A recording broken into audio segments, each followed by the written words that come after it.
welcome back to my channel Legal Knowledge. இன்னைக்கு இந்த வீடியோல அட்மினிஸ்ட்ரேட்டிவ் லால இருந்து ரூல் ஆஃப் லா பத்தி தான் இந்த வீடியோல பார்க்க போறோம். சோ வீடியோக்குள்ள போறதுக்கு முன்னாடி என் சேனல் நீங்க சப்ஸ்கிரைப் பண்ணனா மறக்காம சப்ஸ்கிரைப் பண்ணுங்க. இப்போ நம்ம வீடியோக்குள்ள போலாம். இந்த ரூல் ஆஃப் லா அப்படின்றது வந்து என்னன்னா இது வந்து ஒரு பிரெஞ்சு வேர்டான லே பிரின்சிபிள் டி லீகலைட் அப்படின்ற ஒரு பிரெஞ்சு வேர்ட்லேருந்து தான் இந்த ரூல் ஆஃப் லாவை டிரைவ் பண்ணுறாங்க. இந்த ரூல் ஆஃப் லா வந்து இங்கிலீஷ் கான்ஸ்டியூஷனோட ஒரு பேசிக் பிரின்சிபல்ஸாக தான் இந்த ரூல் ஆஃப் லா இருக்குது. அந்த பேசிக் பிரின்சிபலில் இங்கிலீஷ் கான்ஸ்டியூஷனில் இருந்து தான் இந்த ரூல் ஆஃப் லா வந்து இந்தியா அண்ட் அமெரிக்கா வந்து அடாப்ட் பண்ணுறாங்க. அண்ட் இந்த என்டையர் அட்மினிஸ்ட்ரேட்டிவ் அதாவது இந்த இந்தியாவில் இருக்க மொத்த அட்மினிஸ்ட்ரேஷனும் வந்து இந்த ரூல் ஆஃப் லாவை பேஸ் பண்ணி தான் வந்து ஃபங்க்ஷன் ஆகிட்டு இருக்குது. சிம்பிளாக இந்த ரூல் ஆஃப் லா அப்படின்னா என்ன அப்படின்னா அதாவது ஒரு நாட்டோட கவர்மெண்ட் வந்து அந்த நாட்டில் இருக்க லாஸை பேஸ் பண்ணி தான் வந்து ஃபங்க்ஷன் ஆகணும்.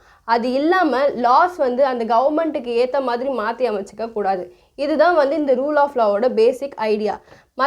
மற்ற ப்ரொவிஷன்ஸ் மாதிரி அதாவது கான்ஸ்டிடியூஷன் இந்தியன் பீனல் கோட்ஸ் மாதிரி இதில் எந்த ஒரு ரூல்ஸ் அண்ட் ரெகுலேஷன்ஸும் இந்த ரூல் ஆஃப் லாவை பொறுத்தவரை கிடையாது. இதோட பேசிக் பிரின்சிபல் வந்து அதாவது இந்த நாட்டோட கவர்மெண்ட் வந்து அந்த நாட்டில் இருக்க லாஸ்க்கு பேஸ் பண்ணி அதாவது இப்போ இந்தியாவை பொறுத்தவரை இப்போ இந்த நம்மளோட அட்மினிஸ்ட்ரேஷன் எல்லாமே வந்து கான்ஸ்டியூஷனை பேஸ் பண்ணி தான் வந்து ரன் ஆகும். ஸோ அதே மாதிரி கவர்மெண்ட்டுக்கு ஏற்ற மாதிரி கான்ஸ்டியூஷனை மாற்றி அமைச்சிக்க கூடாது. ஸோ இதுதான் வந்து இந்த ரூல் ஆஃப் லாவோட பேசிக் பிரின்சிபல். நெக்ஸ்ட் வந்து இந்த ரூல் ஆஃப் லாவோட ஆரிஜின் அண்ட் ஹிஸ்ட்ரி பற்றி பார்க்கலாம்.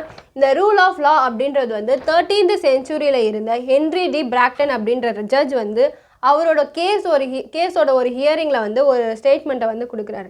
அது என்னென்னா the king is not supreme, he is subject to the Almighty and the law. The king is subjected to the law because it is due to the law only that he is made a king. அதாவது இதில் என்ன சொல்கிறாரு அப்படின்னா king தான் வந்து கிங்குக்கு தான் வந்து supreme power இருக்கும் அப்படின்றது கிடையாது. சுப்ரீம் அப்படின்னா என்னென்னா உச்சபட்ச பவர் இருக்குது அப்படின்வாங்களா, மேலாதிக்கமான பவர். அதாவது அந்த மேலாதிக்கமான பவர் வந்து கிங்குக்கு தான் இருக்குன்றது கிடையாது. கிங்கை விட மேலாதிக்கமாக இருக்கிறது வந்து யாருன்னா கடவுளும் அந்த லாவும் தான் வந்து கிங்கை விட அதிகமான பவர்ஸில் இருக்குது.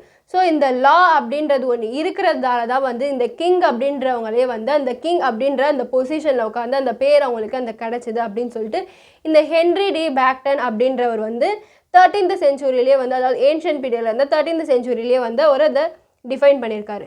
அதே மாதிரி இன் மாடர்ன் டைம்ஸில் வந்து எட்வர்ட் காக் அப்படின்றவர் வந்து திருப்பி அதே வந்து இந்த சுப்ரிமேசி ஆஃப் லா அப்படின்னு அதாவது அதே தான் லாக்கு தான் வந்து அதிகமான பவர், எக்ஸிக்யூட்டிவ்ஸ் அத்தாரிட்டிஸை விட லாக்கே வந்து அதிக பவர் இருக்குது அப்படின்றத வந்து திருப்பி வந்து உறுதிப்படுத்தியிருக்காரு மாடர்ன் டைம்ஸில்.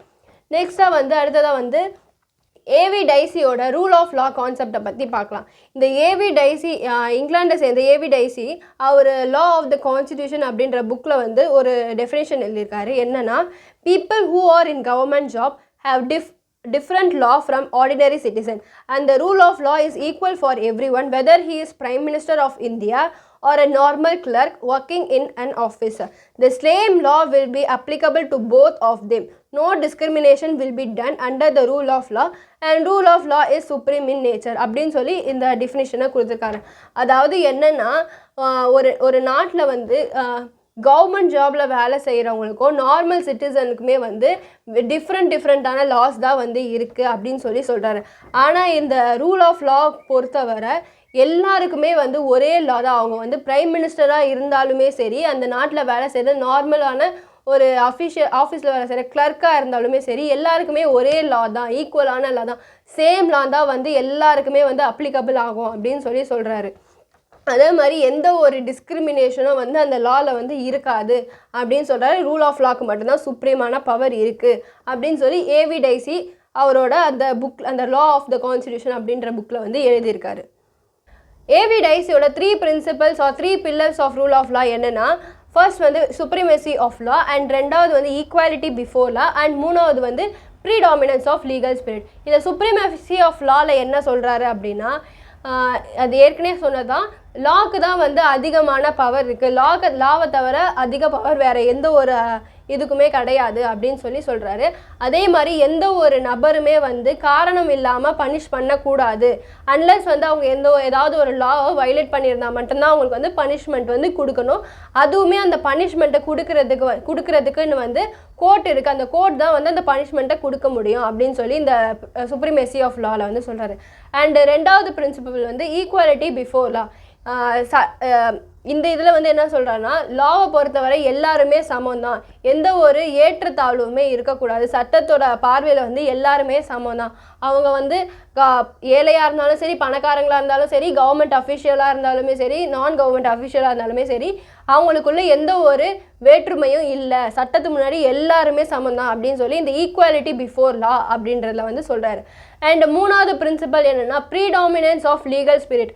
அதாவது இந்த ரூல் ஆஃப் லா வந்து நடைமுறையில் கொண்டு வரது யார் அப்படின்னு பார்த்தா கோர்ட். அந்த கோர்ட்டுக்கு தான் வந்து அந்த ரூல் ஆஃப் லாவை என்ஃபோர்ஸ் பண்ணுறதுக்கான பவர் வந்து இருக்குது.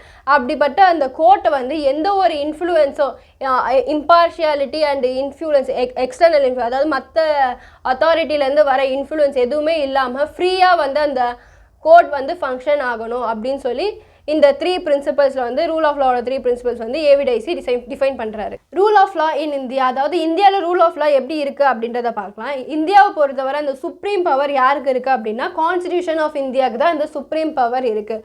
அதே மாதிரி இந்தியாவில் எந்த ஒரு லெஜிஸ்லேஷன் ஆக்ட் வந்து மேக் பண்ணணும்னா, எந்த ஒரு ப்ரொவிஷன்ஸ் க்ரியேட் பண்ணணும்னா அது வந்து அந்த ரூல் ஆஃப் லா பேஸ் பண்ணி தான் வந்து க்ரியேட் ஆகியிருக்கணும். சப்போஸ் எந்த இடத்துலையாவது வந்து கான்ஸ்டியூஷனை ப்ரொவிஷன்ஸை வந்து வயலேட் பண்ணுற மாதிரி இருந்தது அப்படின்னா வந்து அந்த ப்ரொவிஷன் வந்து அன்கான்ஸ்டியூஷனலாக ஆகிடும்.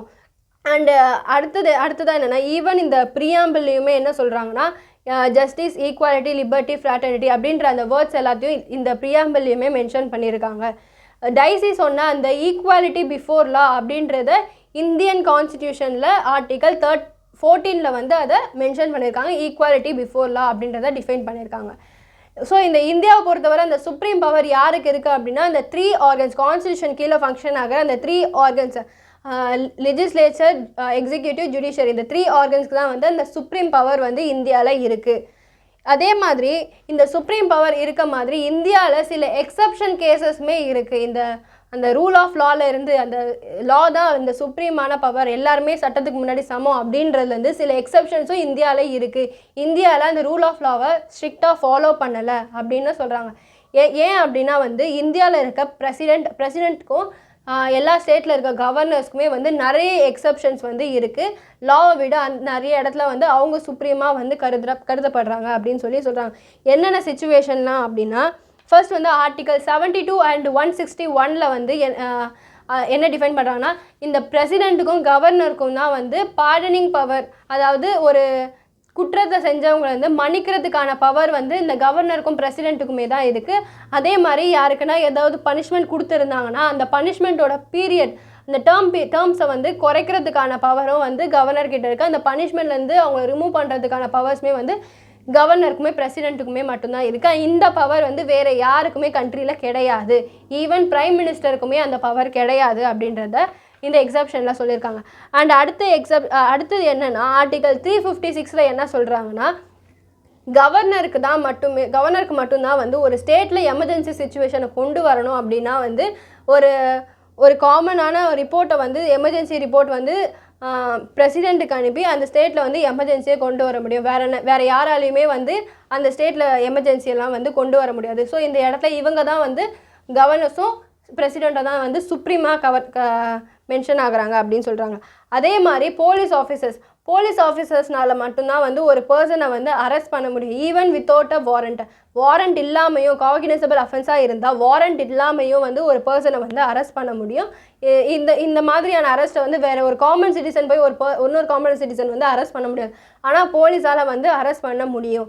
அதே மாதிரி கிரிமினல் கோர்ட்ஸ்னால ஒரு பர்சன் மேலே பனிஷ்மெண்ட்டையும் இம்போஸ் பண்ண முடியும். அப்படின்றதுனால இந்த இடத்துல இவங்களுக்கான எக்ஸப்ஷன்ஸை சொல்லியிருக்காங்க. ஸோ இந்தியாவை பொறுத்தவரை இந்த ஆர்டிகல் 14 அப்படின்றது வந்து எல்லாருக்குமே சமம் கிடையாது. எல்லா ஒரு சில இடத்துல வந்து certain எக்ஸப்ஷன்ஸ் வந்து இருக்க தான் செய்யுது. எந்த இடத்துல அப்படின்னு பார்த்தோன்னா, இப்போ நார்மல் சிட்டிசன் காமன் சிட்டிசனுக்குமே அண்ட் கவர்மெண்ட் அஃபீஷியல்ஸுக்கும் இவங்க 2 பேருக்கும் இடையில் வேரியேஷன் இருக்க தான் செய்யுது. கவர்மெண்ட் சிட்டிசன்ஸை விட கவர்மெண்ட் அஃபீஷியல்ஸ்க்கு வந்து அதிகமான ப்ரிவிலேஜஸை வந்து கான்ஸ்டியூஷன் வந்து கொடுத்துருக்கு. எதனால் அப்படின்னு பார்த்தோன்னா, ப்ராப்பர் ஃபங்க்ஷனிங் இந்த என்டையர் கவர்மெண்ட் வந்து ப்ராப்பராக ஃபங்க்ஷன் ஆகணும் அப்படின்றது காரணத்துக்காக காமன் சிட்டிசன்ஸை விட இந்த கவர்மெண்ட் அஃபீஷியல்ஸ்க்கு வந்து அதிக பவர்ஸ் வந்து கொடுத்துருக்காங்க. இதுதான் வந்து ரூல் ஆஃப் லாவோட கான்செப்ட். அடுத்த வீடியோவில் நல்ல டாப்பிக்கோடு உங்களை பார்க்குறேன். தேங்க்யூ.